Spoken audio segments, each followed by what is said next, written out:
Have you ever stopped to think about that little piece of plastic in your wallet? That satisfying tap or swipe feels so simple, so convenient. But what if I told you that convenience was engineered, meticulously designed, not just to make your life easier, but to fundamentally change the way we think about money, debt, and spending?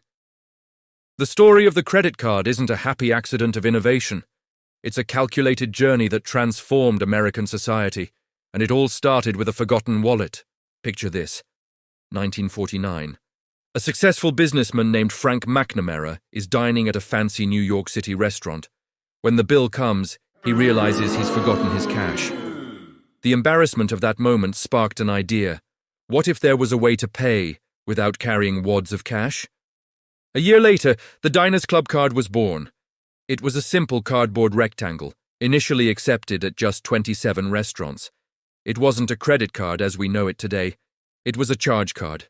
You had to pay your entire balance at the end of the month. It was a symbol of status, a convenience for the wealthy who could easily settle their bills. The concept was simple. Pay a small annual fee for the privilege of dining now and paying later. For the restaurants, they paid a fee to Diners Club, but in return, they attracted affluent customers who were likely to spend more. It was a win-win. This early model was exclusive, but the banking industry was watching closely. They saw the potential, but they wanted to take it a step further. Banks, like Bank of America, saw an opportunity not just in convenience, but in credit itself. The ability to let people carry a balance and pay it off over time, with interest. In 1958, Bank of America launched a bold experiment in Fresno, California. They mass-mailed 60,000 unsolicited, pre-approved Bank Americards to residents. This event became known as the Fresno Drop. Imagine opening your mailbox and finding a live line of credit ready to use. There was no application, no credit check. It was a financial revolution delivered right to your doorstep. The result was chaos. People who had never had access to credit before were suddenly given spending power they didn't know how to manage. Fraud was rampant, with cards stolen from mailboxes. Delinquency rates soared to over 22%. The project was a financial disaster for the bank, costing them millions. But they learned a crucial lesson. They learned that people would use the cards, and more importantly, many would not pay off their balance in full. The potential for profit from interest was enormous. The problem wasn't the concept, it was the execution. They needed a more controlled, more sophisticated system.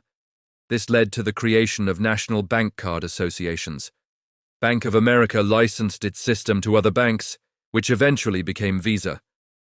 A competing group of banks formed the Interbank Card Association, which would later become MasterCard. This standardization was the key. Now, a card issued by a bank in California could be used at a store in New York. The network effect took hold. The more people who had cards, the more merchants wanted to accept them.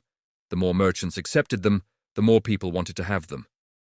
It was a self-reinforcing cycle of growth. But how do you get people to not just use the card, but to carry a balance? This is where the psychology comes in. Early on, credit card companies made the minimum payment incredibly low. A tiny payment made a large debt feel manageable. It's a psychological trick. Paying only the minimum creates a sense of progress, even if the vast majority of that payment is just covering interest, barely touching the principal. Over time, the debt barely shrinks, while the interest compounds, generating massive profits for the bank. Then came the rewards. The introduction of points, miles, and cashback programs in the 1980s was a stroke of genius. It transformed the narrative. Suddenly, spending on a credit card wasn't just about borrowing, it was about earning. It gamified spending. We started making purchase decisions based on which card would give us double points on dining or 5% back on gas. This brilliant marketing shifted our focus away from the cost of debt and onto the thrill of the reward. We felt like we were beating the system, getting something for free. But economic studies show that rewards programs encourage higher overall spending. We justify larger purchases because we're earning something back, often spending far more than the value of the rewards we receive. The industry also lobbied for legal changes that made it easier to profit from debt. In a 1978 Supreme Court case, Marquette National Bank of Minneapolis versus First of Omaha Service Corp., The court ruled that a national bank could charge its customers the interest rate allowed by the bank's home state, regardless of where the customer lived. This was a game changer. Banks flocked to states like South Dakota and Delaware, which had removed their usury laws or caps on interest rates. This allowed them to export high interest rates across the country, making revolving debt even more profitable. At the same time, the very nature of money was changing. We moved away from the tangible pain of paying with cash. Behavioral economists call this payment coupling. When you hand over physical dollar bills, you feel the loss immediately. It's a direct, painful transaction. But when you swipe a plastic card, that pain is delayed and disconnected. The payment happens in the abstract, a number on a future statement. This psychological distance makes it easier to spend more freely. Studies have repeatedly shown that people are willing to spend significantly more when paying with a card compared to paying with cash for the exact same item. It just doesn't feel as real. Think about the design of your monthly statement. It's an intricate document. The big, bold number is usually the minimum payment due. The total balance is there, but it's less prominent.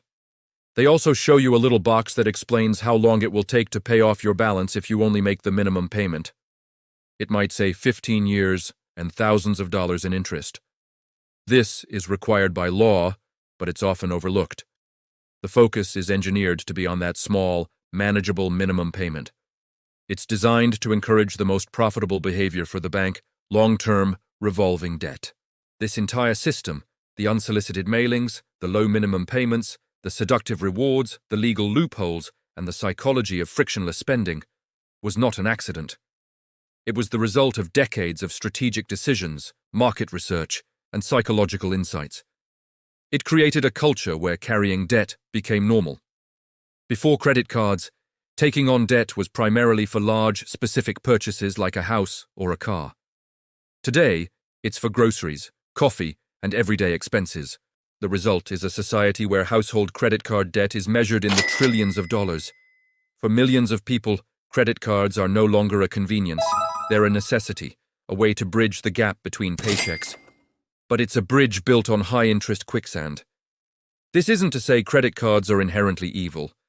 They offer fraud protection, help build credit history, and provide real convenience. But understanding their history, understanding the mechanisms designed to encourage debt, is crucial. It allows us to see the card not just as a tool, but as a product with a very specific business model. A model that profits most when we borrow, not when we pay. The story of the credit card is the story of modern consumer capitalism. It's about how financial innovation, psychology, and marketing came together to create one of the most profitable products in history.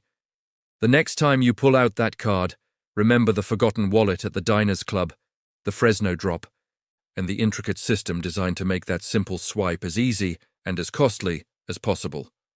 Thanks for watching. If you found this look into the history of finance interesting, consider subscribing for more deep dives. See you in the next one.